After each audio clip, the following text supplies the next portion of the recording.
Okalar, yaxshi talab bo'tgan joyga kelganmiz bugun. Nazarbek mevazor bo'ladi, qarang. Birinchi liniyadan joyimiz chiqib qoldi. Bu yoq taraf komiterimga chiqib ketasiz, bu yoq taraf gulchilik, tanlovga chiqib ketish imkoniyatiniz bor. Ko'rasiz, oldidagi zaxvatini o'ziga bitta e'tibor bering, 2 sotiq yeri bor. Okam o'zlari uchun qurgan uchastkalarini ma'lum bir sabab sotib yuryaptilar. Bu 2 ta ko'kka mo'ljallangan. Bu yoq tarafda ham yo'li bor, bu yoq tarafda ham yo'li bor. Ko'rasiz, o'rtadan bo'lish imkoniyatini berib qo'yganlar.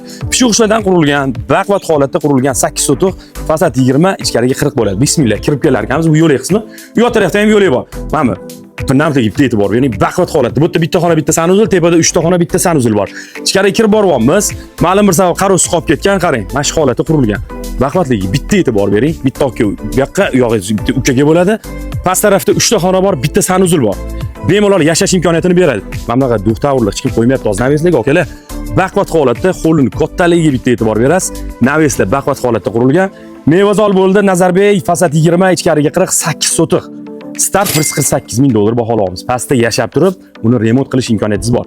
2 ta ko'kka ham optimal variant, quruvchilik ham optimal variant. Oldidagi zaxvat o'zi 2 sotiq. Mana bundan yo'l tashab, buni buzib, reja qilib, fikr qilsa bo'ladi, proyekt va chiroyli qilsa bo'ladigan joyda. O'zi bu yerda ham kattej quruvchilar qurishyapti, biz reklama qilyapmiz, yaxshi sotilayotgan legendarniy mevazor bo'ladi. Raqamligisini qoldiraman, qo'ng'iroq qilib barakasini qilsanglar bo'ladi. Sog' bo'lasizlar.